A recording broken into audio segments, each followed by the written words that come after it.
So hey guys, how are you all? Welcome to. So we are back with a brand new movie on What If Naruto arriving house after room share with Tenten, but before we start, be sure to subscribe to our channel and like this video. Now let's begin the story. When Naruto and his team had begun leaving the land of waves, his mind had been in an upstream of mixed feelings and confounded ideas of what it actually meant to be a ninja. Though his sensei hadn't said it openly, Naruto could tell that throughout his experience he didn't have an answer for it either, as he had so humbly explained to the group after Sakura's question earlier after the deaths of Zabuza and Haku. His only explanation to them that the answer was to be made by them, individually, as they grew and became more and more immersed in their profession. Naruto felt that was a cheapened explanation, yet at the same time, it did seem right. Naruto placed a hand on his stomach as he began to think about his other problem and what it signified to that mysterious path as well. Being the jailer of the Kyuubi that had terrorized Konoha 12 years ago and subjected Naruto to the village's contempt, made Naruto wonder if any normal path to becoming a ninja still remained far out of his reach or if it was just obscured due to his current role. Naruto sighed as he glanced up towards his sensei who was leading the way.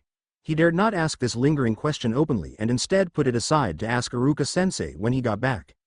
They arrived in Konoha as the sun had settled over the horizon. Kakashi made his farewells and his teammates did also, leaving Naruto alone by himself. Naruto glanced around and noticed that practically everybody was departing the streets and were going home for the day. Taking advantage of the fleeting street goers, Naruto cheerfully went to his favorite ramen stand in the hopes that Iruka-sensei might be there to greet him. Much to Naruto's disappointment, he wasn't. However, there were only two occupants at this time. A boy with a weird bowl-cut hairdo wearing green spandex and a girl with her hair tied up in buns onto her head. Naruto blinked a couple of times at the pair, having never seen them before coming to his favorite meal spot. He shrugged it off and decided to join them as his stomach reminded him of what it wanted the most. Upon sitting down and ordering from Tucci, he leaned his head on a propped-up arm as he listened in on the pair's conversation.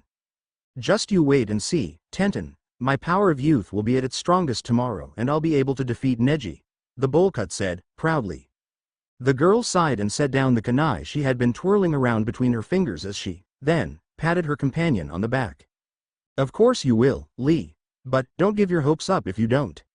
Lee, whose eyes seemed to be a creature of their own due to how impeccably shaggy they were, narrowed as he thumped his chest. "Never. The flames of the power of youth shall never die out. Why, I'll go around this village 15 times doing a handstand, should I fail?" He then thumped his chest once more. "Never mind that, I'll do it anyway, Tenten. Time me," he shouted as he then leapt from his stole and landed on his hands and then went off in a surprisingly high speed. Tenten sighed as she then went back to her barely touched pork ramen. "Was that your teammate?" Naruto asked. Tenten turned to Naruto and took a moment to look him over as to try to remember if she knew or not before sighing. "Yeah, he is. Although sometimes I have to remind myself." She then looked at Naruto again. "I've seen you around, haven't I? You're the one who defaces things." Naruto paled at that last bit. Although usually being proud of his pranks, the way she said it sounded like she was trying to get something foul out of her mouth. He nodded, casting his head down. Tenten, realizing that her tone wasn't the way she had meant it, cleared her throat. "I'm sorry, that came out wrong, didn't it? I'm Tenten and you are." Naruto brightened a bit as he took her outstretched hand. "Uzumaki Naruto," he said. Tenten nodded. "Did you just come back from a mission or were you training?" she asked, noticing the state of Naruto's orange jumpsuit. "A mission," Naruto said. He was just about to go on a long story about it when he felt the same misguided feelings about it as before and just simply smiled. "We went on a C-ranked mission that turned into an A-ranked one." Tenten's eyes widened. Her team had only been given the chance to go on a few C-ranked ones, nothing higher than that. "What was it like?" she asked eagerly. "Was there danger involved?" Naruto felt himself feeling slightly better as he nodded and then began to tell her of his adventure with his team in the land of waves. Soon, when both of them were done with their meals and Tucci announced he was closing for the night, Naruto offered to escort Tenten back to her home and the two walked through the streets with Tenten giving Naruto her explanation on how the teaching at the academy for kunoichis was terribly gender bias.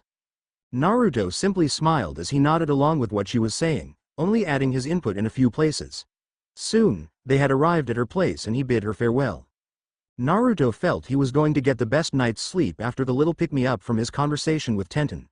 He reached into his pockets to get his keys to his apartment when suddenly he dropped them. Naruto started as his hand began to shake uncontrollably. What the hell? He thought, and soon he clenched his teeth as a pain came from his stomach. His first thought was that maybe he shouldn't have overindulged himself at the ramen stand, but that thought became null as he realized the pain was not only coming from the inside but the outside of his stomach as well.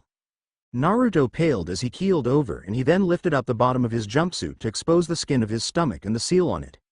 The seal was converting back and forth from its usual red color to a black and inky luminescent tone.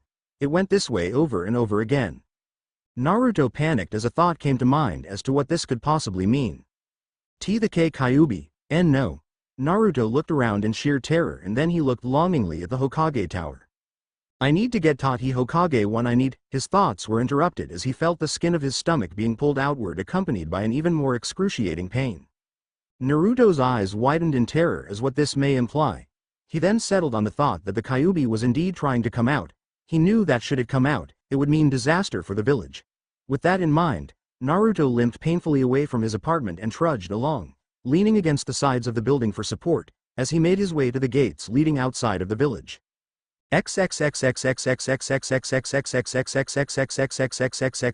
Tenten growled as she left her home.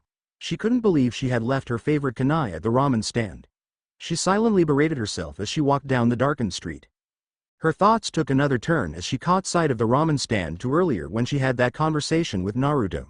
She found it pleasant to find a boy who wasn't trying to use his bloodline or clan for superiority or have a weird sensei worshipping complex. From what she could tell, he was a rather down-to-earth person, and he really seemed to be interested in what she had to say about her misgivings toward her training at the academy. Tenten smiled. It was nice to have finally met someone who listened as opposed to her doing all the listening. Upon reaching the ramen stand, Tenten spent about 7 minutes searching in the darkness before her fingers had found her precious kunai. Sighing out of relief as she held it tightly to her chest, her elation was quickly lost as she heard a voice shout out in pain.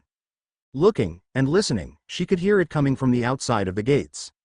Normally, she would have ignored such a thing, seeing as how it was outside and she knew that 2 Chunin guards were there that could see it. But curiosity getting the better of her, she decided to go see what the commotion was about. Walking to the gate's entrance, she could hear the voice more clearly now as it seemed to be coming close by from the woods. Tenten then edged on forward and looked to see if the Chunin were there, and, to her surprise, they weren't. Frowning, Tenten cautiously continued on walking to the source of the noise, and as soon as she came upon it, she froze. Twisting and writhing on the ground, his eyes alive in panic, was Naruto. Naruto! She cried out as she dropped to her knees and put her arms on his, trying to get him to hold still. What's wrong? Naruto didn't answer her as his body seemed to have a mind of its own as his back arched and his legs contorted into bizarre angles as he continued his shouting of pain. Tenten didn't know what to do.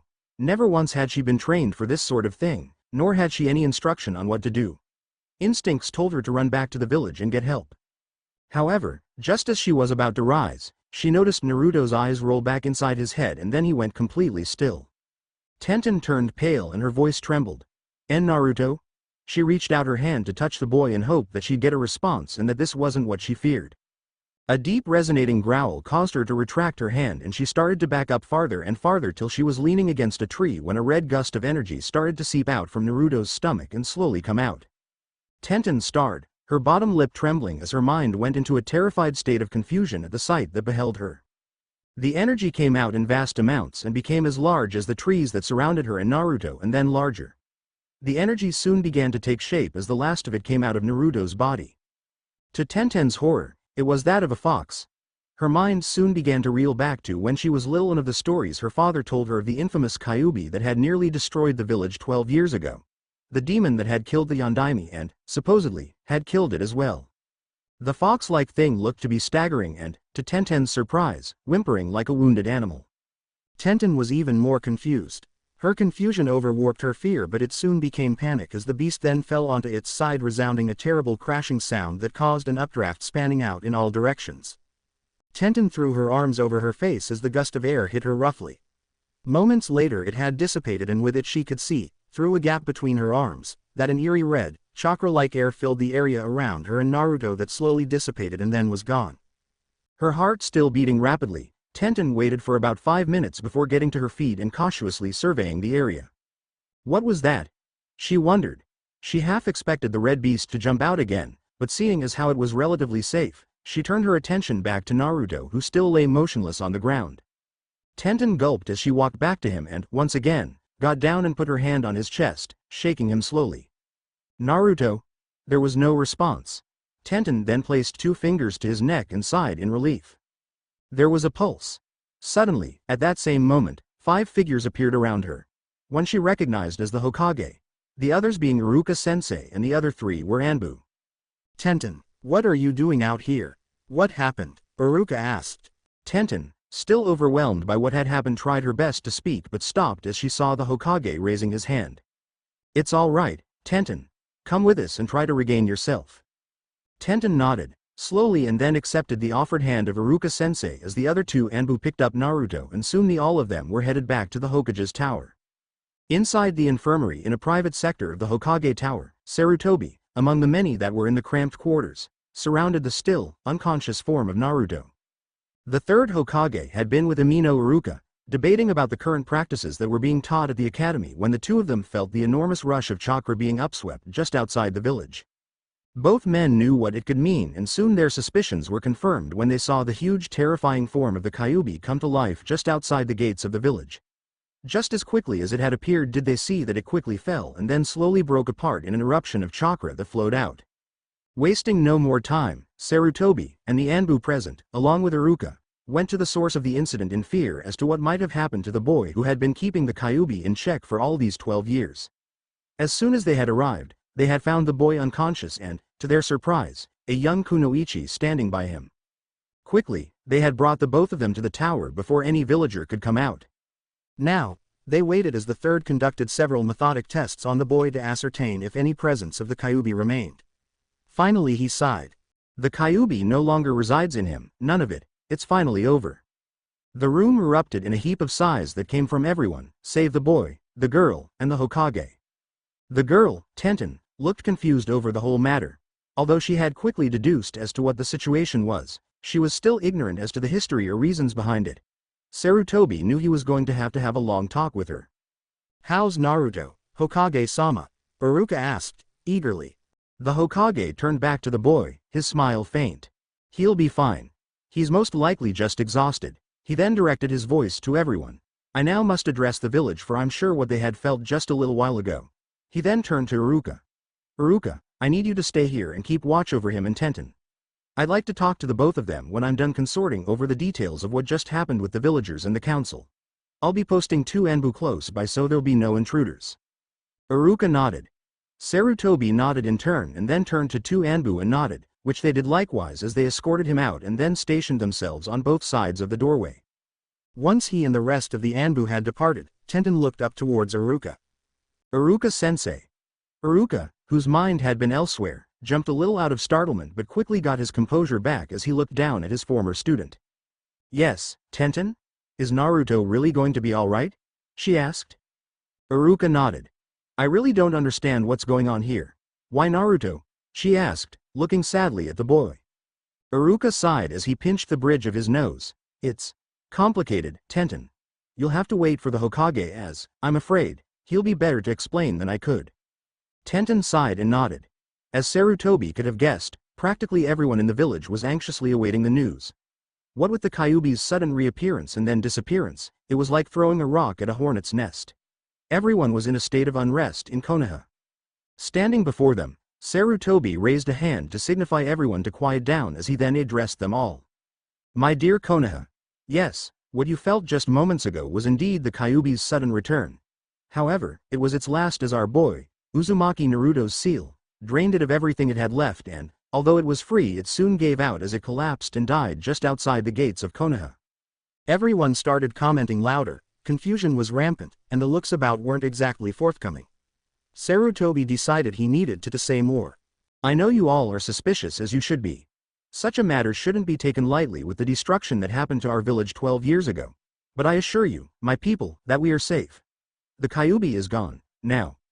Naruto has fulfilled his duty of being both its captor and its executioner. We should all hold him in high applause for his valiant deed for what he's done for us." This statement led the entire village into sudden silence. Murmuring broke out, but it was soon followed by light applause and then the whole village erupted into cheering. Sarutobi smiled and yet felt guilty. These shears could have been made 12 years ago when Naruto first took his duty of being the Kyuubi's jailer, thus saving the village. However, civil unrest and wide rumors prevented that from happening. Sarutobi could only hope that the village he loved so much could now open their hearts, unconditionally, to the boy who deserved it so much. Once he had come back to the tower and into the council's chambers, Sarutobi found himself assaulted by questions by many of the clan heads as most of the elders from the village. He patiently waved his hand for them to hold their questioning until he sat down in his chair. He was then asked the first question by Homura. "Are you certain, Hokage-sama?" he asked, adjusting his glasses. Sarutobi nodded as he then recounted to everyone in the room of the events that had transpired. When he had finished, Kaharu let out a sigh. "So, it has finally ended." Everyone seemed to be of the same elation as several sighs also emitted in the room. "How's the boy?" asked Shikaku Nara. "He'll be fine. He's still resting, at the moment. I'm sure he'll have a lot of questions and I'm sure he'll be more relieved than anyone of being lifted from this terrible burden." "Has there been any changes to his structure since the Kyuubi's departure? Any remaining ties to the Kyuubi?" asked Homura. Sarutobi shook his head. "Nothing remains from the Kyuubi. Though, his chakra coils still maintain their impressive size and, I suspect, some of the Kyuubi's chakra has been cloned and integrated with Naruto's own, so he'll still have an impressive chakra amount. The boy should be tested once he awakens." Everybody turned to Danzo. The only person hadn't seemed to spell out any sort of relief when Sarutobi announced the Kyuubi's departure. "Tested for what, exactly?" Sarutobi asked. "For any psychological impact the Kyuubi may have put on him. It may have used a last resort effort in its last moments to trigger something in the boy's mind or an impression of hate against the village. We shouldn't treat this lightly just because things are now over." Many of the council nodded, Homura and Kaharu especially. "I could test the boy, if you'd like, Hokage-sama," Inoichi Yamanaka said. Sarutobi sighed. He had really hoped no one still suspected the boy after this wonderful turn of events. "We'd better use Ibiki as well," Danzo said, flatly. Saruboy narrowed his eyes. "Naruto is not to be interrogated. I'll allow him to have his mind checked for anything the Kyuubi could have passed on, but no more. He's no longer a concern, as far as I can see. Instead of trying to find fault in the matter, this village, should be celebrating the fact that one of our most vicious enemies in the history of the village has been conquered." Many of the clan heads nodded, the elders taking their thoughts in mind before nodding as well. However, Homura and Danzo didn't look that convinced. "This meeting's adjourned. Go home to your families and tell them all of the good news that has transpired here today. For this day is for everyone," Sarutobi said as he lifted off his seat and left the council's chamber. Tenten's eyes still remained on Naruto and she couldn't recall how long she had been looking at him. Iruka had fallen asleep in a nearby chair, leaving just Tenten and the guards outside the only awakened. Looking at Naruto, Tenten didn't know what she should be feeling. Relief. Of course she was relieved that the worst part was over after seeing Naruto go through what looked like the most painful ordeal. Upon the revelation that Naruto had been keeping the, seemingly, dead Kyuubi inside him, Tenten was more confused than ever. The academy, no, Iruka-sensei had told her in her class that the Yondaime had killed the Kyuubi and thus saved the village. Now, she had found out that was a lie. But a lie to benefit whom? Tenten's thoughts were interrupted when the Hokage reappeared. "How's out boy doing?" he asked as he entered. As if on cue, Naruto began stirring and his eyelids fluttered. He groaned as he shifted from side to side. "Naruto?" Tenten called out, cautiously.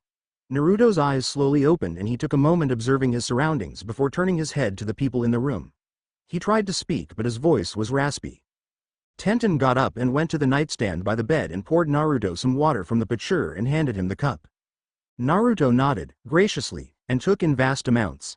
Tenten refilled his cup and he guzzled the rest and then shuddered. Thank you, Tenten," he said and then cleared his throat as he then lay back down. Is everyone all right?" Sarutobi nodded as he came up and put his hand on the boy's head. "Everyone's fine, my dear boy. You've saved them all, yet again." Naruto didn't reply to this but merely nodded. "How are you feeling, Naruto?" Sarutobi asked. Naruto closed his eyes and then chuckled, coughing in the process. "Like someone had ripped open my guts and played jump rope with them. Other than that, I guess I'm okay." Sarutobi chuckled as well at the boy's humor and he noticed that Tenten also brightened up a bit. "Naruto, we're going to let you get some rest. When you're up to it, come visit me in my office." "All right, old man." Naruto said, smiling faintly as he then fell asleep once more. Sarutobi nodded and then placed his hand on Tenten's shoulder and directed her out of the room, letting Naruto, and the snoring Iruka, to sleep. Once outside, he once again instructed the Anbu there to dissuade anyone on disturbing the boy. He then led Tenten to his office and had the girl sit in the chair facing his desk while he sat in the one behind it, taking off his hat and sighing in the process. "What a day," he said, smiling. Tenten nodded. "That boy is a true hero. There's no doubt about it," he said, still smiling. Tenten looked to the floor. Whenever she had heard others talk about Naruto, they'd always say something snotty or rude about him. It pained her that so many didn't know the truth of it all. "I take it you've heard all the bad things people have came up with of the boy over the years, am I right?" Sarutobi asked. Tenten looked up in surprise, to which Sarutobi sadly nodded. "I know all too well what people's general opinion of the boy have been. I wish it hadn't been so. Ever since the Yondaime used the seal to hold the Kyuubi captive and thus saving the village, I had hoped that people would have looked on at Naruto as the savior of the village. However, fear can make fools of us all, and it's a shame that Naruto had to be the victim of that. Why did I only learn about this today? I don't think anyone in our classes knows," she said. Sarutobi nodded. "That's because I passed a law stating that no one could openly say what happened. I thought it would be best for your generation to remain ignorant of what happened should you adopt the elder generation's inevitable anger towards the boy. But everybody still treats him badly," Tenten said. "Every time I heard people talk about him, they always had something negative to say." Sarutobi nodded. "People still have the means to spread hatred, Tenten. They can do so in many more ways than one." He then got up from his seat and walked to the window. "After what you witnessed today, what's your impression of the boy?" Tenten sighed. "I still don't know what to think, Hokage-sama. When I first met with him, talked to him, he seemed like a very nice person. Totally the opposite of the opinions I got from others." Sarutobi nodded. "That he is." He sighed. "That's how everybody should see him as." He then turned back to Tenten.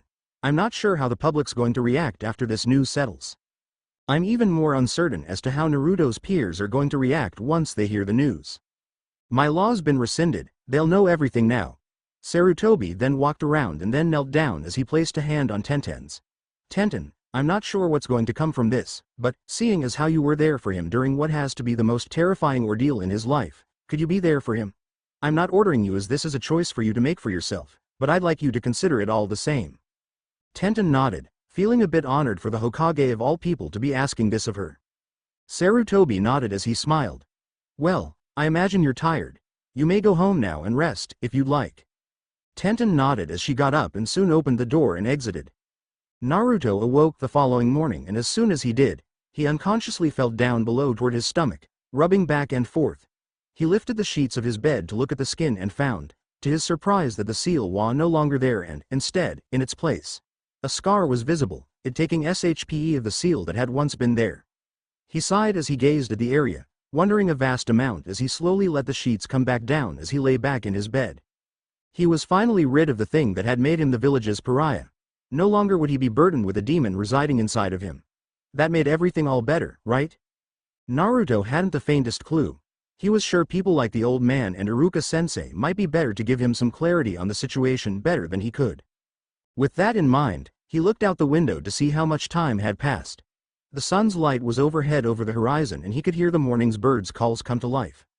Naruto sat up in his bed and once again looked to his stomach as he still felt the whole thing to be surreal. Shrugging, he looked off to the side to see that his sensei was no longer in the chair in the room. Instead, he was replaced by some spare clothes of Naruto's that lay folded. Naruto got up, slowly, as he still felt weak from last night's ordeal. His thoughts lingered back to the moment when he felt that pain and where he desperately staggered out of the village in order to prepare for the worst possible outcome. He remembered, vividly, of falling to the grounds in the woods with every kind of pain imaginable being felt, and then he remembered hearing a voice. It was a voice of concern. Naruto's mind slowly retracted to when he first woke up and was surrounded by the old man and Tenten watching over him. Tenten, was it she that had called out to him during his moment of torture? He didn't know. He did feel oddly comforted that she was among the people in the room when he had awakened. Naruto shrugged his remaining thoughts off as he got himself up and slowly staggered over to the chair and began to change into his usual orange jumpsuit attire. Slipping into the clothes had a comforting effect. He knew next what he needed was a good helping of ramen to tide him over, and then he'd be set. However, Remembering of his obligations, he thought it would be best, no matter how hungry he felt, to pay the old man a visit so he wouldn't be so concerned with him. With that in mind, Naruto left the room, only to be met by an Anbu with the mask of a lion to tell him he was there to escort him to the Hokage's office. Naruto obliged and the two of them walked off and down the hall before stopping in front of the two massive doors that led to the Hokage's office. After knocking, the two were admitted entrance and Naruto walked in while the Anbu closed the door behind him. Naruto then walked in and sunk into the chair in front of the Hokage's desk, the old man himself looking out the window in front of him, his back turned. He turned around and smiled as he greeted Naruto. "How are you feeling, Naruto?" Naruto sighed as he shrugged his shoulders. "All right, I guess. My stomach still feels weird and my face itches, but other than that I'm okay." The old man nodded as he too sat down in a chair. "You've gone through quite a lot last night," he stated. "I can't tell you how proud I am of you." Naruto looked at the man, confused. "Proud?" The Hokage nodded. "The mere fact that you went outside of the village when this happened showed how much you cared for the people. Should the problem have turned to something else means a whole lot to me. You put the village above everything else." Naruto blushed as he scratched the back of his head. "Well, I couldn't let anyone get hurt because of me." "You didn't? What's more, the seal has finally done its duty and the demon is no more. I think both of us can relax a little more easily now, you more so than I." Naruto nodded. "You should know, Naruto, that everyone now knows of your great endeavor." Naruto looked up. "Huh?" The old man chuckled as he nodded. "I expect a great change is about to happen. Where it'll go, I do not know. However, I do suspect that things may yet turn to the better for you." Naruto sighed, yet he still remained quiet as to what his thoughts were. But then, the most lingering question popped into his head. "Sir, what happens now?" The Hokage sighed. "I do not know, yet. However, there are some things that you need to do today before you join your team." "Like what?" "Well," the old man said as he got up from his seat, "we'll need to do some tests to make sure you're all right. Even though you look better than ever, we still need to be sure. Can you come back here after you've had something to eat?" Naruto nodded. The Hokage smiled. "I've told Iruka to meet you at Ichiraku's. He's waiting there for you now." Naruto's face brightened as a smile appeared on his face. "Ichiraku's? That's great." The old man chuckled. "All right, be off with you and come back as soon as you're finished. Don't wander off, all right?" Naruto nodded as he got up from his seat, bowed, and then headed out the door. As Naruto left the Hokage's tower, he wasn't so sure as to what to expect when he ventured out into the street. Walking onward, he found many people's faces to be smiling at him. His face shifted in surprise, but, in kindness, he returned the faces with a smile of his own. This was all too surprising. Normally, he'd be given hated glances or whispered threats. Now, people were smiling at him. "Hello Naruto. Good morning," said one voice. "Naruto, it's good to see you," said another. Naruto couldn't believe what he was hearing. It was as if he was living his dream. However, in his dream, he only got these kind of responses when he already became Hokage. Naruto, feeling slightly better before, continued on his way. Whilst walking, he did find many who merely smiled then turned away, or those that just turned another direction when he came in sight. Naruto sighed. So it wasn't completely perfect, but this he could live with as opposed to what he had endured for the last 12 years. Naruto made his way to Ichiraku's and was pleasantly surprised to see Iruka in sight. He waved at him joyfully. "Iruka-sensei." "Hey, Naruto." He waved back. "It's my treat today," he said. Naruto hurried over and gave his sensei a loving hug before setting down on the bar stool. Before ordering, Tucci and Ayame both came around and gave him a pat on the head. The two of them soon began their meals as Naruto quickly told Iruka of his surprise of the village's welcomings that he got this morning. "What did you expect, Naruto? You're practically a hero now in everybody's eyes," he said, laughing. Naruto's mood slightly shifted, but he felt content on a smile as he continued on his fourth helping. The two of them went to different topics such as the current weather to new types of shuriken that were supposed to come out. When all was said and done, Iruka reached for his wallet to pay for the meals. Tucci put his hand up. "Not today, Iruka-san. It's on the house." Iruka seemed to brighten as much as Naruto as he grinned. "Thanks, Tucci-san." He then turned back to Naruto.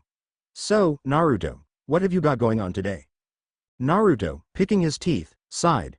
"Well, the old man said that they need me to do some tests to make sure I'm all right after what happened last night." Iruka nodded. "I guess that makes sense. Can't be too careful." Naruto nodded as he got up. Well, I guess I'll see you. Ayame grabbed his arm, stopping him in mid-sentence. Hold it right there, Naruto. You've got some smudges on your cheeks.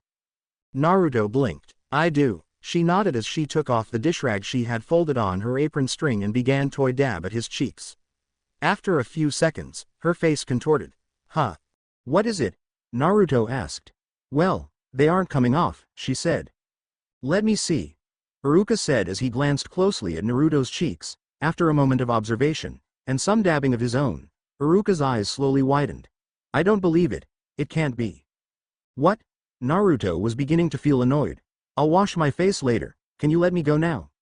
Iruka nodded as he let go of Naruto, and then Naruto waved goodbye to him as he went running back to Hokage Tower. Iruka starred after him. Ayame tapped his shoulder. What was it, Iruka-san? What were those? Iruka sighed as he scratched the side of head. I'm not entirely certain, but... He then got up off the stool. Those almost looked like clan markings to me. Very familiar ones too. Ayame and Tucci looked at each other, aghast. Iruka looked over at the Hokage monument, his thoughts all over the place. When Naruto arrived in the Hokage's office, he was surprised to see the man not alone and with someone he hadn't met yet looked somewhat familiar.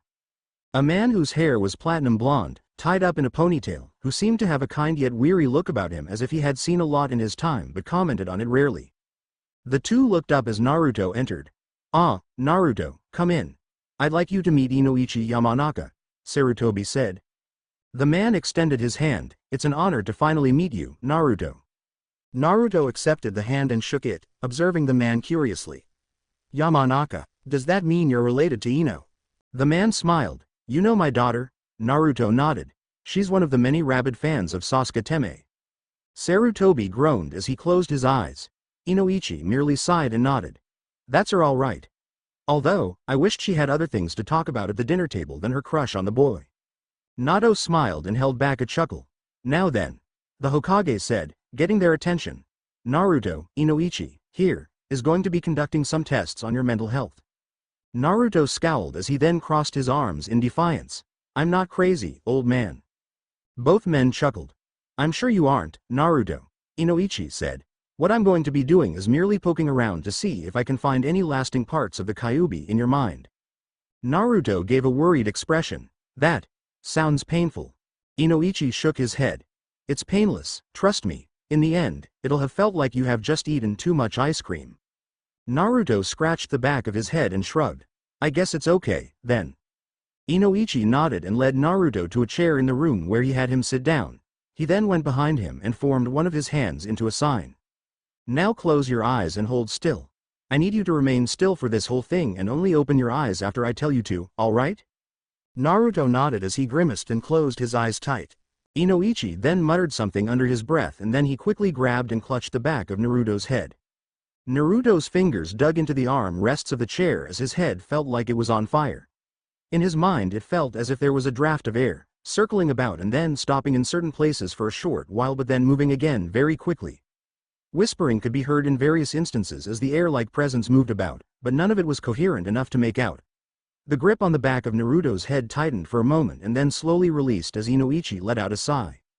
You may open your eyes now, Naruto, he said, his voice carrying with it hints of exhaustion.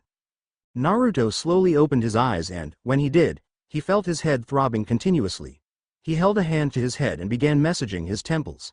He looked up as Inoichi walked around and addressed both Naruto and the Hokage. There's no residual chakra or any kind of force in there.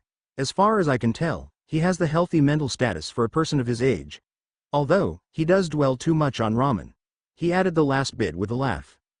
Sarutobi nodded. That's good to hear, Inoichi-san. I'm pleased with the results, as I'm sure Naruto is as well. Naruto nodded, still massaging his head. Sarutobi nodded. If you'd be so kind as to write a report for the council, then I think we're all done here.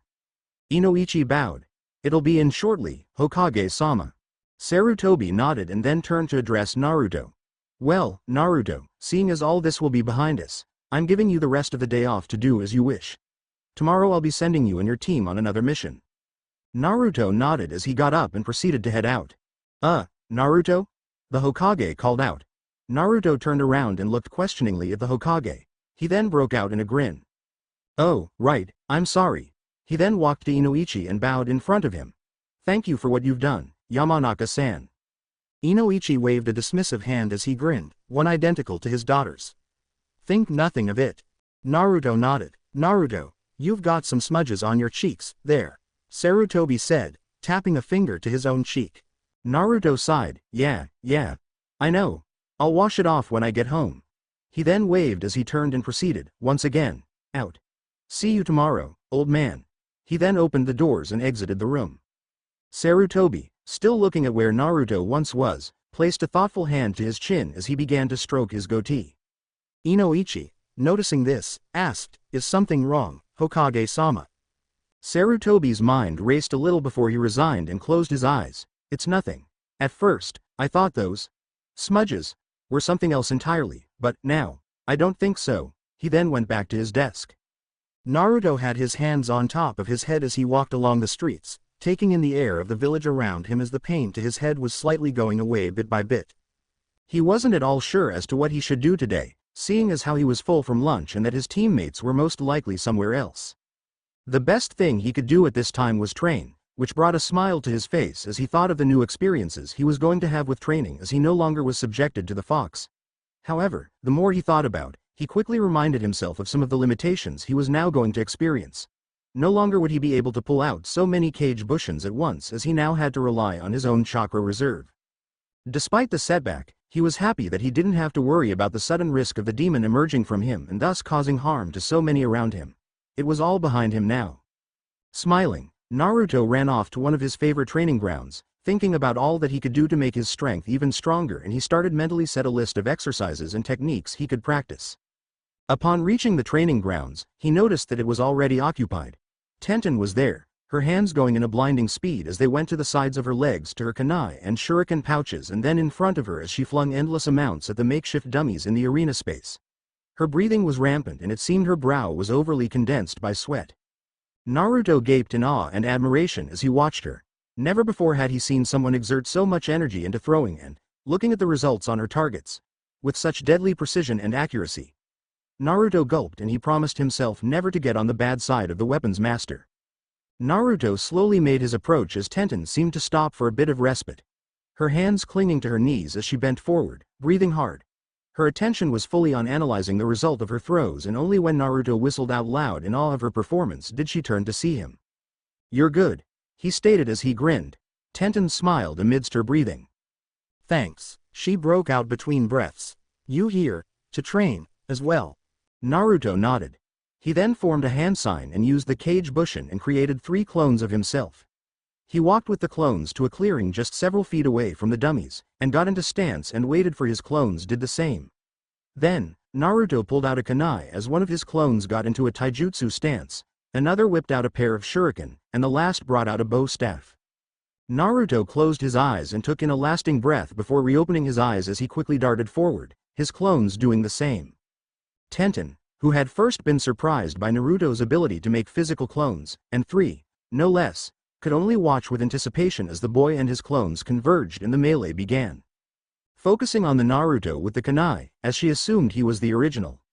She watched as he made a roundhouse kick sending the taijutsu Naruto flying into the air and then dispelling instantly. The shuriken Naruto sent 3 shurikens at Naruto, which quickly divided into 3 parts and were directed at the center of him. Kunai Naruto, the original, dropped to the ground and forced his kunai up, catching 2 out of the 3 shurikens. He then took them and sent them flying back at their owner.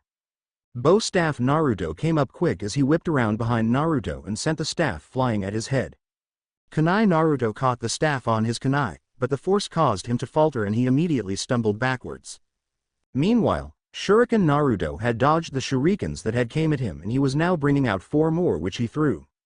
Kunai Naruto, in the midst of being hit in the chest by bow staff Naruto, grabbed the end of the bow staff and swung bow staff Naruto in front of him and thus blocked the shuriken and dispelled bow staff Naruto. Then it was just the 2. Both Narutos looked at each other, carefully. The 2 of them charged at each other, shuriken Naruto flinging shuriken after shuriken. Kunai Naruto swatted away each shuriken with his kunai blade. He then stopped, crouched, and then leaped and threw his kunai with great aim. Naruto did a flip in the air and landed behind his clone just as it dispelled. Once it had, he fell to the earth, clinging it as he took in vast amounts of air. His face was covered in sweat as he breathed heavily. That was quite a show, Tenten said as she sat down next to him. Naruto flashed a grin as he panted. Wearily, he nodded. Maybe, when you're up to it, we can go against each other, Tenten said. Naruto looked at her, confused, and then he slightly paled. I'm not sure if I should. I saw the way you treated those dummies back there. Tenten grinned. I never go easy on anything, or anyone. Naruto gulped but then smiled as he chuckled. I'll keep that in mind. Tenten nodded. Naruto, once he had finally caught his breath, looked to Tenten. Do you come to train here often? Tenten nodded. Yeah, although there's a different one me and my team use. This one rarely has anyone using it, so it's good for some alone time. Naruto nodded. I know what you mean. This is the only place I can train by myself without having being yelled at by others to wait for them to finish. Tenten nodded. She then began twirling a kunai on one of her fingers as she looked down. Can I ask you something? Naruto, surprised by the change in tone, looked at her and then nodded. Sure. When the Kyuubi was inside you, did it hurt? Her almond brown eyes looked up at him. Naruto sighed. He knew that this sort of thing was going to come up now more and more. He sighed once more and then simply shrugged. You know, most of the time I wasn't even aware it was in me. Tenten nodded as she looked away once more. When did you find out about it? Did your parents tell you? Naruto shook his head as he looked down, clutching and pulling some strands of grass. I don't have any parents and no one at the orphanage told me. It was only several weeks ago that I was told by that traitorous Mizuki Baka. Tenten turned back to him, her face alive in surprise. You mean no one has told you for all those years? Naruto nodded, grimly.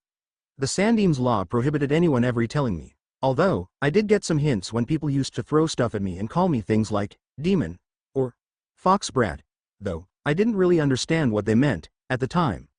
Naruto's eyes widened and he fell back as Tenten growled and punched the ground. Those bastards. How could they do that to you? She looked at him with concern. How could you go on with all of that? Naruto smiled and pointed to the Hokage monument, which Tenten then saw. It's because of them. I swore to myself that I'd become a shinobi. But not just any old shinobi, I'd become the greatest shinobi this village has ever seen, and then I'd become Hokage. Being Hokage, I was sure that I would finally get everyone to acknowledge that I was there and they would have to get over themselves and treat me right. Tenten smiled as she put her head in her hand and looked at the boy. Seeing the gleaming look in his eyes when he spoke, the determination that powered his voice, there was no doubt in her mind that he'd be the best Hokage there ever was. Naruto, seeing her smile, blushed and began scratching the back of his head in a nervous fashion. Well, Tenten said, after what's happened, it seems that you've gained the respect for a lot already. Naruto's face faltered as he nodded. Yeah, I guess. Tenten scowled. It's only a shame that those idiots couldn't see the real you before all this. I can't even imagine what your life's been like before all of this. Naruto smiled. Well, it had its ups and downs. He then laughed, gleefully. Pranking sure helped me out some tough times. Some of those were nothing to be proud of, Naruto, said a voice from behind. Naruto and Tenten turned their head to see Yuhei Kurenai approaching them. Her face in a bemused smile. I see you're looking well, she stated. Naruto nodded. Ino's dad poked around my head and said that there's nothing left of the Kyuubi inside me. Kurenai smiled. That's wonderful. Naruto nodded and then he turned to Tenten. I don't know about you but I could use a snack about now. Do you want to come to Ichiraku's with me? Tenten smiled and nodded. The two then got up and bowed to Kurenai before saying goodbye to her. Kurenai watched the two of them go, smiling. Kurenai then walked back to her home. Upon entering she quickly brought out a quill and some ink. After a brief moment of writing, she rolled up the paper and performed a seal on it. With the sealed paper in hand, she went to the window and whistled. A large raven with the kanji for hope, painted white on its left wing, dropped onto the sill as Kurenai tied the scroll underneath the wing of the bird. She then performed another jutsu and the scroll disappeared. She then gave a quick instruction to the bird, to which the bird solemnly nodded. It then hopped as it turned around and then launched itself from her sill and into the sky. Kurenai watched and smiled as she closed her eyes. The sooner she gets here, the better. Her father's marks are already starting to show. In a small cottage just outside Kumo, a woman covered in a white hooded robe was tilling the field in the late afternoon. Her attention was diverted when she heard a screeching sound and she turned to look up towards the sky as she saw a raven coming down. The woman dropped the tool as she ran quickly to the door of the cottage. She banged on the door. "My lady, it has come. Come out here quick," she shouted, gleefully. Another woman appeared from the cottage, dressed in the same manner as her subordinate. The raven gave another screech as it opened its wings and flapped several times while in mid-air above the women's heads. It screeched once more and then turned and flew away. The woman at the cottage's entrance reached out her hand and seemed to catch something that wasn't there. She then waved to the departing bird. "Thank you, Gozu." She then performed a hand sign and filled the seemingly empty hand of hers with chakra. Once she had done this, her hand suddenly became occupied with a large scroll. Can this mean?" her partner squealed, anxiously. The other woman sighed. "Calm yourself, Saigu. We can't give our hopes up, you know." She said the last part in a despaired tone. "But my lady, you've been so patient," Saigu said. The other woman nodded as she then bit on her finger to draw blood and then placed the bloodied finger on the seal. The seal opened with a resounding snap. The woman unrolled the scroll and quietly read its contents. Her companion, Saigu, watched with sheer anticipation and excitement, teeth biting down on her bottom lip. However, when her lady had then lost balance and then leaned against the door for support, she quickly came to her aid. "My lady, what's wrong?" The woman handed her the scroll to read whilst she rested her head against the hand that held onto the door for support. "Thank Kami. It's finally over for him. Now, I can see him once more." Naruto awoke to the riveting sound of his frog alarm clock. His eyes opened, reluctantly, and he gazed out through the window of his apartment before finally lifting his head up and yawned.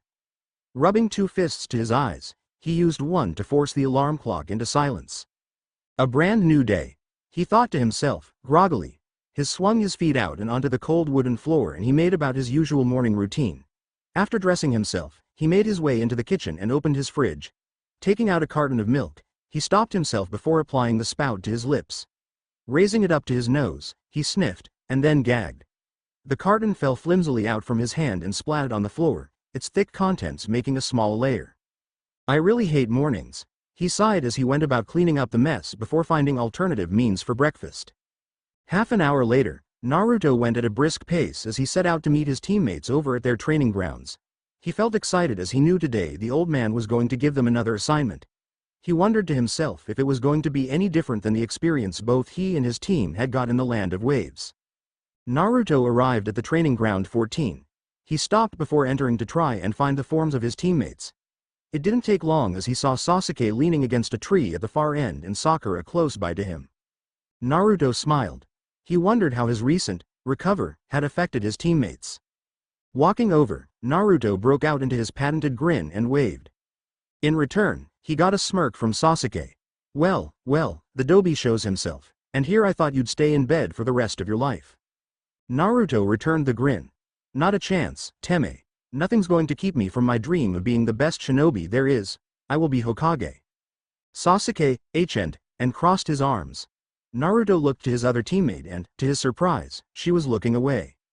"Oi, Sakura-chan, how are you?" Sakura looked at him from the corner of her eye and then looked away again. Naruto slowly approached her. "Is something wrong?" Sakura, then, backed away. Naruto's face dropped. He knew something like this would happen. He knew that a lot, or some, of those that he knew would distance themselves after learning the truth about him. One of his biggest fears was that his teammates would reject him after learning about him. While it was surprising for Naruto to have Sasuke still on his side, he had hoped Sakura would have been there automatically. Naruto hung his head and he sighed. Before he turned back to Sasuke, he hears Sakura speak. "Why didn't you tell us?" Naruto looked up and now saw that Sakura was looking at him and with a hurt expression. Naruto blinked for a moment before answering. "I was told not to, Sakura-chan." She didn't say anything more, only she continued to separate herself more and more away from him, should he try to come close. Kakashi arrived late, as usual, and took his students with him to the Hokage Tower to receive their new assignment. During the brief trip, Naruto had managed to get a small conversation out of Kakashi and felt better getting 2 out of 3 of his team members to be supportive of him.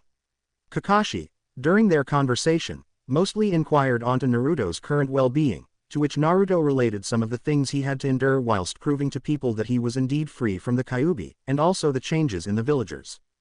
Kakashi seemed happy. to that effect and nodded his approval of the change of events for his student. The four had arrived at the Hokage's office shortly and the third seemed happy to see them all. "Ah, Kakashi, good to see you and your team here." Kakashi nodded. The weathered Hokage shifted his hand and fingers through an open drawer on his desk. After a moment of shifting through, he produced a single file and opened it. "Well now, let's see what we have here for you three." "Ah, it looks like we have a report of a recently disposed missing nin's underlings wreaking havoc on the borderline between here and Kusa no Kuni. Apparently, these three men have been attacking caravans sending medical supplies to the isolated farms in Kusa." He then handed the folder to Kakashi as he continued speaking. "This will be a B-ranked assignment for you all. After your performance in the Land of Waves, I've decided to let you have one you deserved, based on your execution on that other assignment." Kakashi looked a little apprehensive. He looked over at Naruto, his mind wondering if the loss of the demon would affect him in the worst. Sarutobi saw the look and sighed. "Should I have thought that even one of you weren't prepared for this, I wouldn't have selected it for you." Kakashi gave out a quiet sigh as he nodded. "Thank you, Hokage-sama." Sarutobi nodded. "You and your team will have the rest of today to go over the details and prepare before setting out tomorrow. Will it suffice, or will you need more time?" Kakashi gave a quick read-through of the document in hand before shaking his head. "No, today will do." Sarutobi, once again, nodded. "Very well, you are all dismissed. Good luck." All four bowed and then left the room. The briefing had been, well, brief as the extent of planning for the venture they were going to embark upon tomorrow was relatively easy. Kakashi had roles for all of them to play and he knew, given the chance, that the three of them would improvise should it be needed. Kakashi wasn't worried. However, seeing how his kunoichi was behaving upon their recently recovered teammate, he was concerned. As soon as they had wrapped up the briefing, he quickly called her back while the other two males left in separate directions. "Yes, Kakashi-sensei?" Sakura asked. "Sakura, I take it you two have heard the secret regarding Naruto." Sakura turned her face away and nodded. "Judging by your attitude to him today, it seems you're having problems with this knowledge. Will it still be a problem tomorrow when we start this mission?" he asked, eyeing her carefully. Sakura sighed. I just don't know if I can trust him." Kakashi sighed. "Sakura, the demon's out of him, now. He's been cleared by every specialist here in Konoha. He can be trusted." Sakura, to his surprise, shook her head. "I don't like it that he kept it from us. We're his team, he should have told us." Kakashi sighed as he finally understood what was bothering her. Disregarding the fact that it was a S-class secret, what would you have done if you knew? Sakura looked at him and then back down at the ground. She shrugged and then sighed as she crossed her arms and hugged them. "I see what you mean. I guess it's not an easy subject." Kakashi nodded. Even if Naruto would have been allowed to talk about it, I doubt that he would have. The role he played for this village had caused him quite a bit of pain for as long as he knew. I think he would have been very reluctant to share it openly as he would have been afraid of driving people he cared about farther away. Sakura looked at Kakashi in surprise. She then, once again, downcasted her eyes. "But," Kakashi said, as he began to walk away, "I think it would mean a lot for Naruto if people took the time to talk to him about it and hear how he feels now. The more people come to him and show him that, after learning the news, that he's not a monster, the better off he'll be." Sakura gave a soft smile as she wordlessly nodded. Kakashi nodded back and then brought out his orange book as he walked away. Sakura stood there after her sensei had left, her mind going in endless directions. Then, another smile appeared as she suddenly took off. The news of their new assignment made Naruto feel happier than when he had that disapproving scene with Sakura. He didn't necessarily blame her for her reaction to the news, but he had hoped the opposite of what he got from her.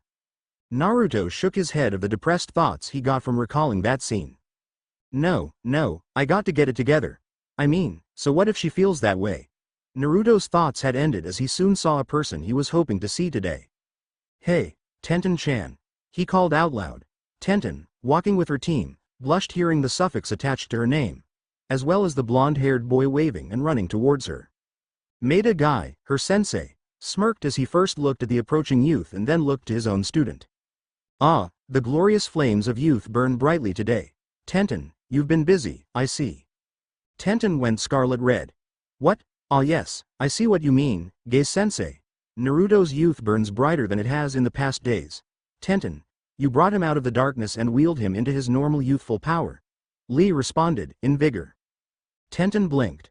"I what? They're saying that you got him out of his depressed state. Hyuga Neji stated as he looked away. Tenten, then, slowly realized what her sensei had been saying. Yeah, I guess I have. Guy seemed to be giving her an approving nod while Lee gave her a thumbs up with a sparkling smile. Neji was Neji, as he turned his attention elsewhere out of cold indifference. The blonde soon reached them as he stopped in front. Good afternoon, Naruto-kun, Guy said. Did you just get done with my eternal arch-rival? Huh? Naruto asked, blinking. He means Kakashi, your sensei, Tenten interpreted. Oh, Naruto scratched the back of head. Yeah, we're going to be going on a mission tomorrow. Guy nodded. I hope it is fruitful and that you and your team prevail. Naruto nodded. Arigato, Guy-sensei. He then turned to Tenten. Say, Tenten? Tenten looked at him curiously. Yeah, well, about what you asked me yesterday. If you have the time today, I'd like to have that match with you, if you don't mind. Tenten smiled brightly. Yeah, I would too. I think I'll be done in about an hour, right? She looked to her sensei who nodded. She turned back to Naruto and nodded, so, yeah. Naruto gave her an equally bright smile. Well, great, it's a date then, I'll see you there. He then turned around and then sped off in the opposite direction. Tenten smiled as she watched him leave. A date? She turned her head back to her team as they, minus Neji, seemed to be grinning at her. Tenten turned red as she scowled at the bowl-cut duo. You know what he meant. I say go for it, Tenten-chan, Lee said, putting his hand on her shoulder.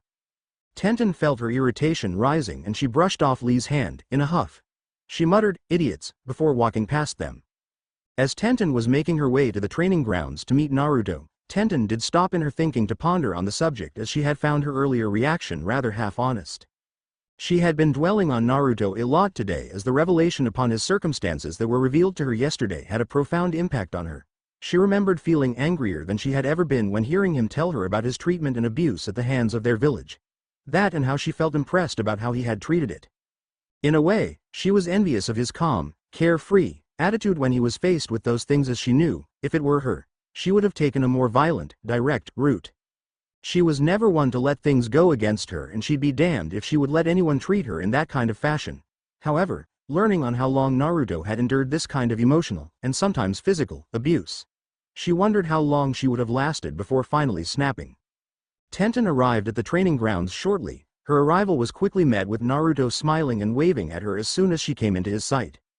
Tenten found herself smiling and waving back as she approached, much to her surprise. It's amazing how he does that, she thought to herself. How he can quickly change any mood around by that. That smile of his. Little words were spoken before the two finally converged and set themselves up for the match they had planned.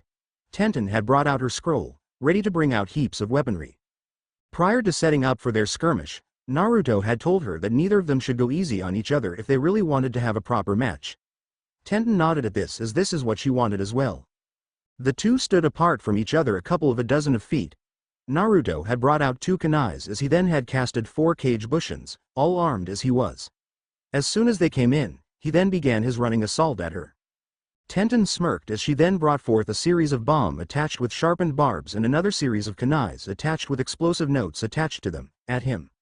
From this, 2 of Naruto's clones had poofed out of existence, but his sheer determination and drive kept him going forward as he rolled, dived, ducked, and weaved while he avoided the oncoming projectiles from her.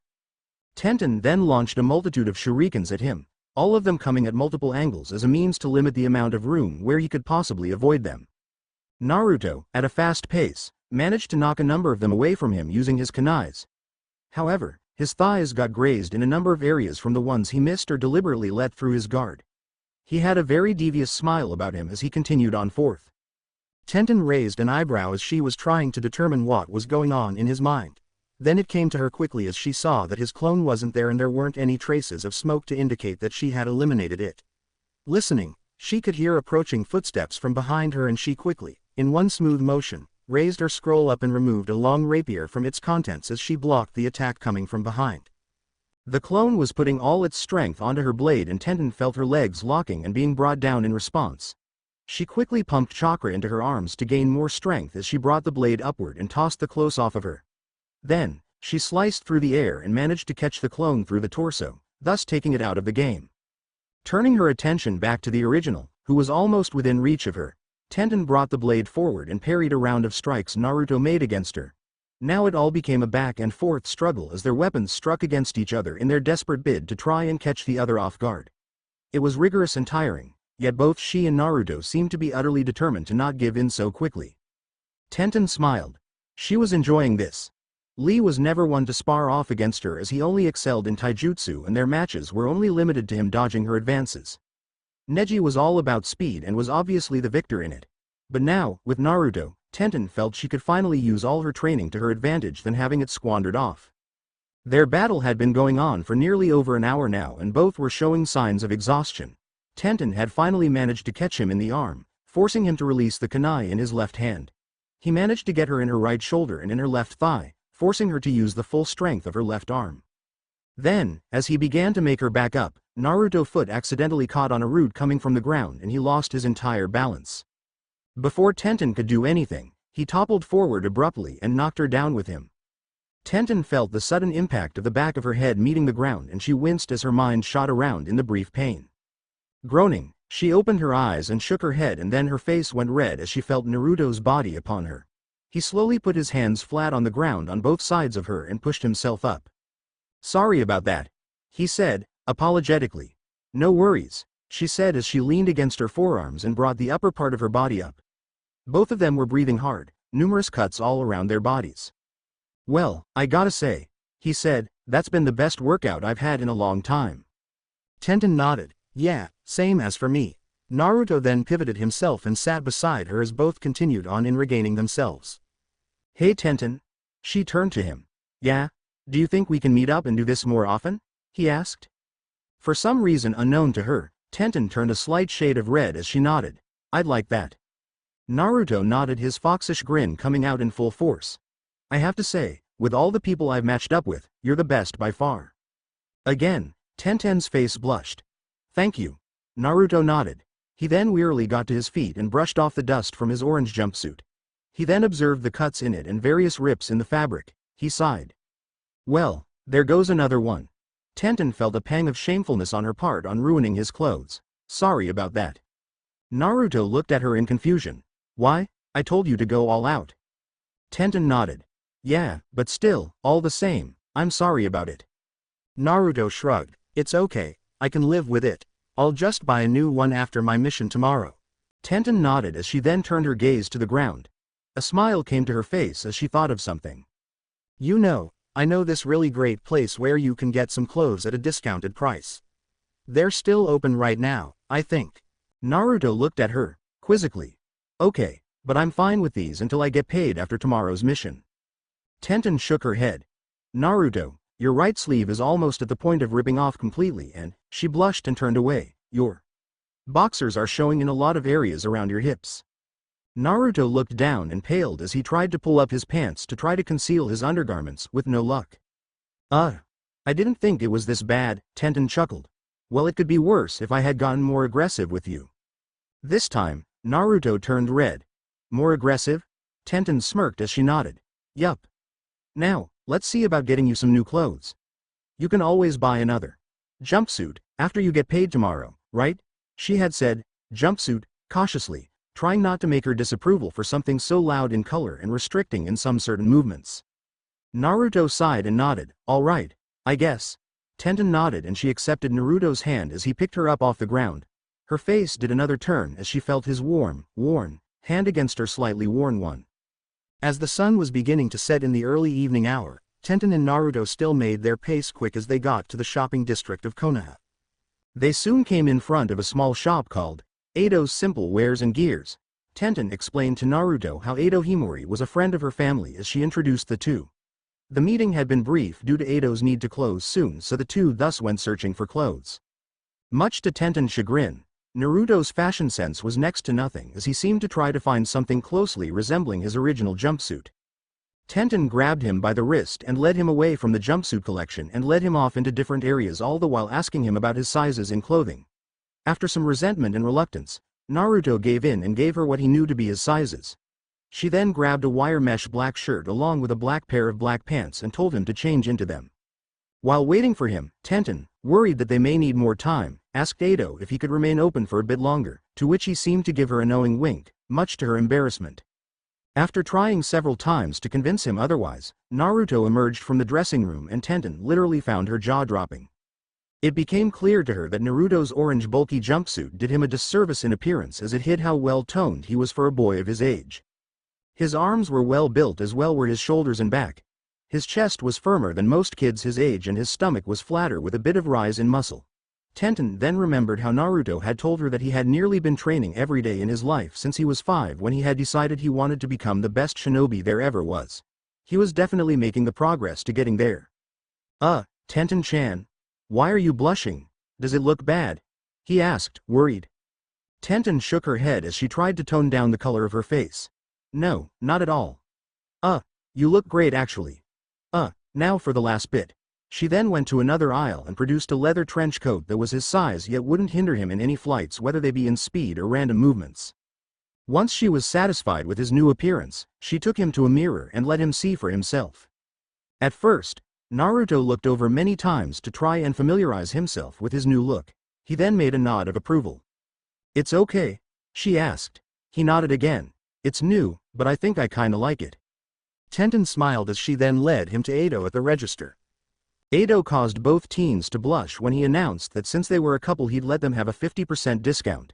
Seeing as how Naruto had little money as it is the two of them swallowed the protests they were going to make and paid the man. Walking out into the street with a bag full of his torn jumpsuit, Naruto accompanied Tenten back to her home. Neither one spoke on the way there. Tenten wasn't sure if it was because of Ado's comment or for the fact that both of them were still beat from their sparring. However, once they had arrived, Naruto, to Tenten's surprise, took her hand into his. I really had a wonderful time today, he said, grinning. Tenten took it all in a moment before replying, I did too. Naruto then flashed a bit of embarrassment as he scratched the back of his head. Well, I. Yes. She asked him, curious as to what he was going to say, or rather, what he was trying to say. Naruto sighed as he looked down at the ground. You know. He looked back up at her and the side and waved his hand. Never mind, it doesn't matter. Tenten blinked before slowly nodding her head. All right. I guess I'll see you when you get back? Naruto nodded. Yeah, I'll see you then, Tenten-chan. He then squeezed her hand before turning around and leaping up onto the rooftops and then disappeared from her sight. Tenten stood there, looking at her hand and flexing her joints as that moment seemed to be firmly placed into her hand's memory. She smiled as a thought came to her. Good thing Guy-sensei and Lee aren't here. Two figures donned in white robes walked soundlessly to Konoha's gates. Carrying very little than a bag on each of their shoulders, they stopped a few feet from the Chunin's posts as the one behind the other sighed in ecstasy. It's so good to be back after all this time. The one on front nodded and they continued on in and finally came to a stop in front of one of the Chunin's posts. The Chunin, who was drawing, looked up and sighed. Welcome to Konoha, he said in a tired tone. He then noticed that their hoods hid their faces. Before we can provide you with passes, please remove your hoods and identify yourselves. The two women looked to each other and nodded. The first woman, the one closest to the Chunin, dropped her hood to reveal long flowing red hair and a pair of sandstone brown eyes. The woman behind her dropped her hood to reveal a shoulder-length plum-colored hair, a pair of green eyes, and two irregular markings on her cheeks. The man gaped for a bit at the beauty of the two before clearing his throat and bringing out some sheets of paper. Names. The woman in front of him smiled. Uzumaki Kushina and Seigu Rin. The man dropped both his pen and his jaw. Sarutobi had another one of those feelings he had always felt when something odd or peculiar was about to occur when he had gotten up this morning. It wasn't the first time and, unfortunately for him, it would never be the last until he left this world. Standing behind his desk, gazing out at his beloved city of Konoha, he felt that same odd pang as there came a knocking to his door. Yes, he called. A Chunin came in. He looked rather nervous. What is it? Sarutobi asked. Well, Hokage-sama, there's two visitors here to see you. Well, you and Naruto, that is, he said. Jiraiya was the first person to come to Sarutobi's mind when it came to the names of people wanting to visit both him and Naruto. However, Jiraiya was last heard from in Suna, so it couldn't possibly be him. Or could it? What do these visitors look like? The Hokage asked. The Chunin looked back at the entryway and then to the Hokage. Well, they're two women, sir. Sarutobi's eyes widened for a bit as another name came hurtling back at him. Tell them to come in. The Chunin nodded and retreated back to the outside. Sarutobi got to his chair and sat in it as two figures, to whom he thought he might never see again, came strolling in. One, whose mousy brown hair came down to her shoulders, had the most peculiar rectangular marks on her cheeks, looked to the floor, shyly. The other, a distinct polar opposite of her counterpart, had blood-red flowing hair. Her forest green eyes matched her smirk like a cat after being fed a hearty meal. Kushina Uzumaki and Rin Saigu. Both women bowed to him before taking the only two seats in the room. I can't tell you how delightful it is to see you both. I was afraid I might never see you again, since communication between us had been severed, Sarutobi said as he began packing his pipe. Kushina nodded. It was my student who was able to track me down. Sarutobi thought for a moment before relinquishing a sigh. Oh, yes. Sometimes I forget that Yuhei Kurenai was your student, and I forget even more so the limitless of her brilliance. He then lit his pipe and took a long inhale of the tobacco before continuing. How long has she been in contact with you? 10 years, thus far. I asked her to give me monthly reports about Naruto and the goings-on in Konoha. Sarutobi then paled and he sighed. So you must know, then, how the people have disregarded Minato's wish. Kushina closed her eyes and took in a deep breath before answering. Yes I did. Sarutobi observed her, curiously. I would have half expected you to come in here yelling at me, for knowing this. Kushina smiled. What good would that have done? I am angry, let there be no mistake about that. However, I do realize how many powers there are in Konoha besides yourself and how they factor into all of this. After all, they were the reason I had to go into exile in the first place. Sarutobi nodded. Kushina pointed a finger at him while giving a wry smile. Don't think this gets you off the hook, old man. Sarutobi grimaced. They're too much alike, in some ways. He then straightened his hat as he took another puff. So, now that you're back, what are your plans with Naruto? Are you going to come out and announce your relationship to him? Kushina then took a withdrawn look and shook her head. No, that wouldn't be fair to him. I will reveal myself, but not so hastily. I'd like to get to know him first. Kurenai has given me some tidbits on his personality, some of which I found, to my amusement, are very much like my own. Sarutobi nodded. He looks like Minato, yet embodies your spirit. Kushina smiled at that. Besides that, will you be taking your Jonin status in the village once more? Kushina nodded. Yes, but I'd like to teach at the academy, if I could. If memories serve me right, you're still using a male teacher for the Kunoichi's class, right? Sarutobi looked away and nodded.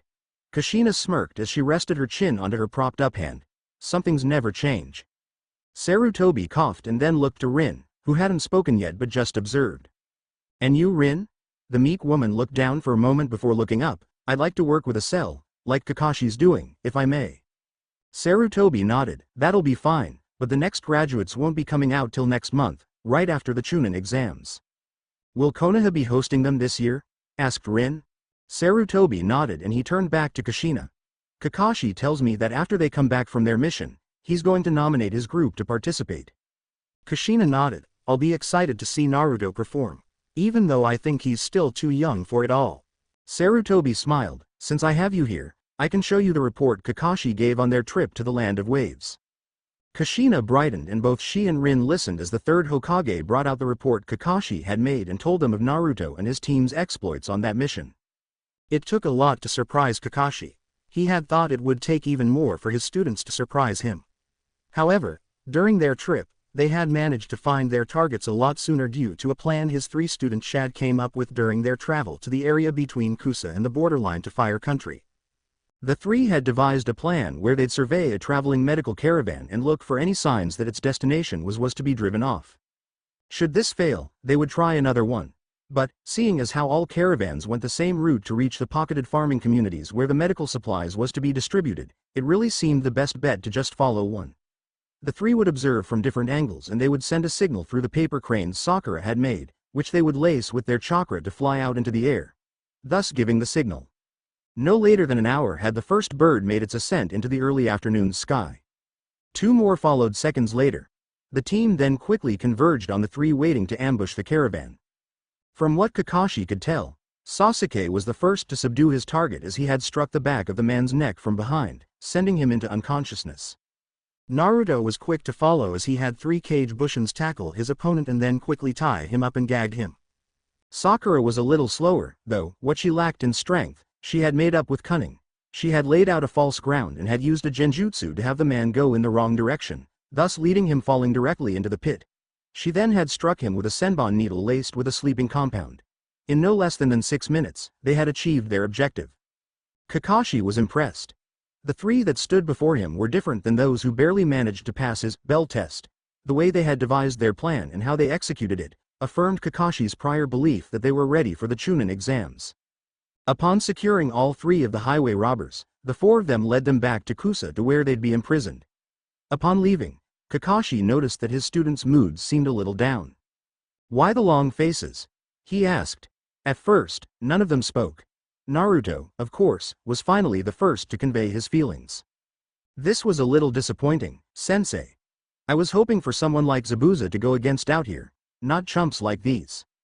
Sasuke nodded. "He's right. I think the Hokage must have mislabeled this mission. It seemed like a low C rank 1 than a B." Kakashi sighed. "Well, you may be right to be disappointed, but I think you three shouldn't be so eager to come across every ranked missing nin out there. Take it from a man who's hunted down the worst of the worst. It's good to get the weaker ones out of the way and it helps develop your skills, despite how petty they may seem." Both Naruto and Sasuke grunted, but didn't say anything more. Kakashi looked to Sakura, who he had noticed didn't give her opinion and had remained quiet after capturing her target. "How about you, Sakura? Are you like these two and feel cheapened by all this?" Sakura looked to Kakashi as if she suddenly realized he was talking to her. "Huh? Oh, yeah, I guess." Kakashi sighed and shook his head, bemusedly. As they continued on the path leading to the borderline to Fire Country, Kakashi took another glance at Sakura as he recalled of what had happened earlier this morning. Kakashi was surprised, no doubt so were the other two, as they gaped at Naruto coming in an entirely new set of clothes. Naruto? What happened to your jumpsuit?" Kakashi asked. Naruto rubbed the back of his head and grinned. "Well, you see, it got torn during a match I had, so I had to replace it." Kakashi was surprised as he had thought Naruto, who usually stuck with what he liked, would have chosen to go with another jumpsuit. Seeing as how he was dressed, which was a lot better in terms of not standing out, as opposed to the loud orange color he usually wore. Kakashi wondered if, after having lost the Kyuubi, if Naruto's personality had changed because of it. The looks on his other students pretty much mirrored his own, if not more so. "So you finally ditched that stupid jumpsuit, Dobi?" Sasuke said, smirking. Sakura said nothing and just turned away. Naruto seemed to notice. "Is everything alright, Sakura?" Sakura turned back and gave a smile. "Yeah, of course it is." She then turned to Kakashi. "Shouldn't we get a move on, now?" Kakashi nodded and had them follow with him to Konoha's gates.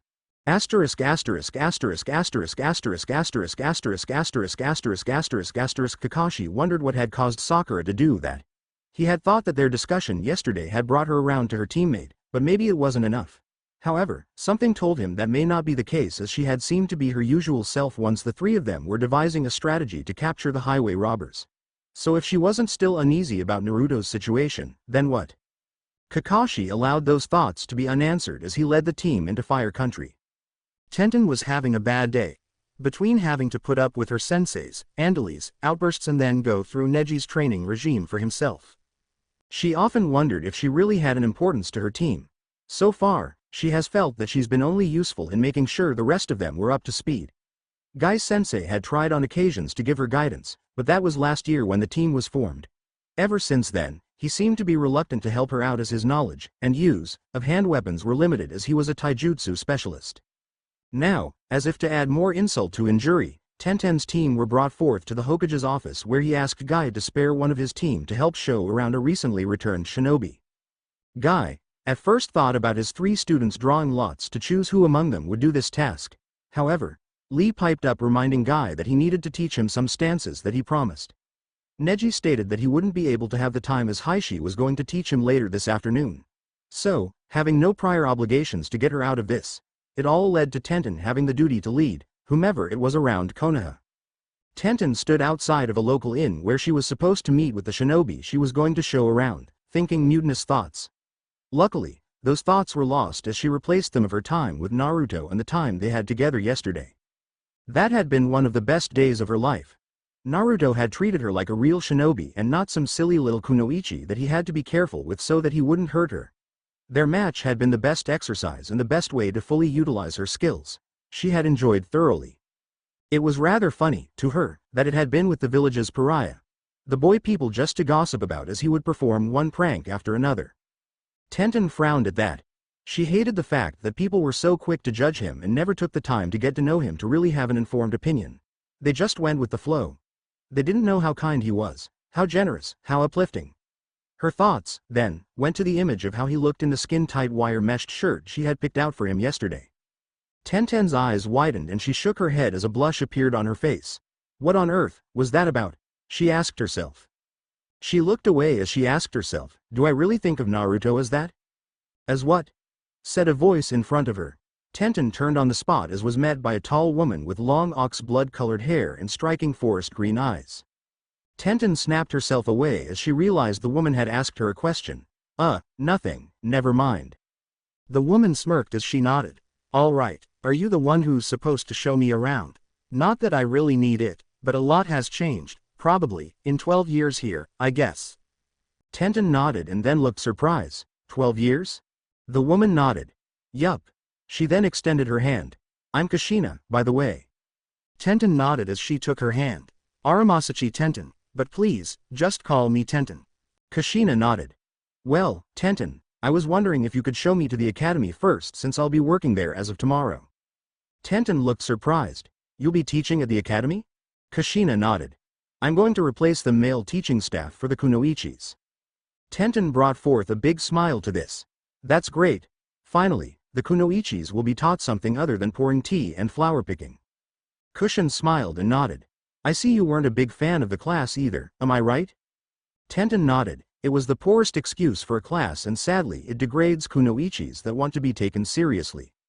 To Tenten's surprise, Kushina put her arm around her shoulders and smirked. I think I'm going to like you, you know? Tenten couldn't help but smile back in return and she nodded. Tenten showed Kushina to the academy and, along the way, Kushina began to tell Tenten all her experiences and grievances going through the kunoichi classes. After that, she was beginning to tell her what her plans were for changing the classes when a loud ruckus came from one of the classrooms followed by some loud shouting. Anko. Will you cut it out?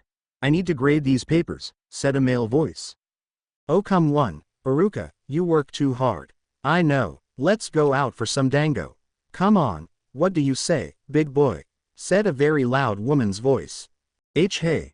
Don T put your hands there, while Tenten just stared in confusion. Kushina, beside her was holding her sides as she was laughing her ass off. Her laughter seemed to catch the attention of those in the classroom as two figures emerged. One, Tenten recognized as her former instructor Iruka, the other, a purple-haired woman wearing a revealing wire-meshed outfit with nothing underneath draped over by a black coat, she didn't know.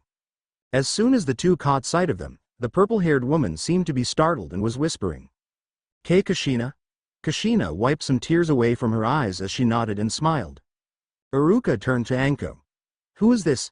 Anko was about to explain when she noticed the look on Kushina's face, meaning for her to keep quiet. Anko then sighed and rested her hands against her hips. Iruka, pet, this is an old friend of mine, Kushina. Iruka nodded outwardly to Kushina and the two exchanged handshakes. Iruka then noticed Tenten and smiled. Hey there, Tenten. Giving her the tour of the academy? Tenten nodded. She's going to be teaching here soon for the kunoichi classes. Iruka looked to Kushina again, surprised. Finally, Anko moaned as she smirked. Hopefully you'll throw out those kami awful tea sets. Kushina grinned, devilishly. Actually, I was planning on having the students set them on fire. Both her and Anko shared some evil giggles while Iruka and Tenten looked a little nervous at the pair. Once that was done, Anko leaned on Iruka's shoulder, playfully. So, are you staying for good this time? I really miss my drinking buddy and Ibiki's become a lightweight. Kushina nodded. Sounds like fun. Rin's back too, you know. Anko's eyes went wide and a smile appeared on her face. Where is she? She's still sleeping, I think, at the inn. Anko's face then went into a devilish glee. She turned to Iruka and patted him on the shoulder. We're going to have to hold on that dango date, teacher boy. I need to catch up with another old friend. With that, she quickly bounded out of the hallway and out of sight. As soon as she was gone, Iruka heaved out a sigh. He looked to Kushina. Thank you for that. Kushina nodded, though she too had a look of mischievousness on her. I know Anko. I guess you're her new pet. Iruka scratched the back of his neck, nervously. I guess. Iruka then joined Tenten in showing Kushina around. Then, when they were done, Iruka asked if he could get together with Kushina to discuss a schedule plan. They agreed on meeting in his classroom the following day. After saying their goodbyes to him, Tenten and Kushina headed out, and then Kushina, once again, put her arm around Tenten's shoulders. So, tell me, Tenten, is, Ichiraku's still in business? Tenten nodded. Kushina let out a sigh as a broad grin spread across her face. It's one of the places here I miss the most. I like it. Tenten commented, smiling. Would you like to go and get something to eat, Kushina-san? Kushina nodded and the two proceeded forth, but before they were a block away from the ramen shack, they heard a commotion in the street in front of them as a blonde-haired boy was on the ground cradling his head as there were shards of glass in his hair and a wound that was bleeding. He pointed accusingly at a man who was swaggering, obviously drunk, who held the neck of a bottle of sake that was broken on the bottom. What the hell was that for? The blonde boy shouted at him. Damn. Hick. Demon. The man slurred. The boy growled as he slammed his fist against the ground. I'm not a demon anymore. The drunk was obviously so far gone that he responded curtly. I don't care. You'll, hick asterisk, always be a demon in my eyes since you, hick asterisk, killed my family all those years ago. The blonde boy didn't respond as his eyes looked down, ashamedly. Tenten immediately ran forward as she realized who he was. Naruto, are you all right? Naruto looked up and seemed to be happier upon seeing her. He nodded, but before he could fully get up from the ground, the man's broken bottle, once again, came down onto his head. Stay down, demon. The drunk said, hicking once more. He didn't say much else as a red blur came in front of him and he was slammed into the side of the building. Before him was a woman with long red hair, her eyes alive with hatred, and clutched in her hands was a long metal pole with two blades on the ends. She pointed the tip of her blade to the man's throat. Don't. You, ever, touch that boy again. Do I make myself clear? She said, her voice thin and icy. The man's anger and stupidity got the better of him. Who the hell are you to tell me what to do? He's a demon. I don't care what the Hokage said. The bastard has got to pay for. His last words never got out as she had roughly struck him across the side with her staff. A long cut appeared down his face. He looked back at her with fear now, his bottom lip trembling. Think carefully on what you're going to say next, she said, her tone remaining the same as before. Then, a pair of Anbu arrived and picked the man up by the collar of his robe. We'll take it from here, ma'am, one said. Kushina glared daggers at the men, causing one to shift, slightly. About time you showed up. Enjoying the show, were you? Neither masked men spoke and they disappeared with the man as quick as they had came in. Kushina sighed, rubbing her head before turning back to the two youths who were looking at her with a mixture of surprise and admiration. Kushina smiled. Well, that was exciting for my second day back here. You all right, kid? She asked Naruto. Naruto nodded. The sides of his face were covered in blood and his hair was matted with some as well. He accepted both women's help to get him up as he was feeling light-headed from the blows the man had given him.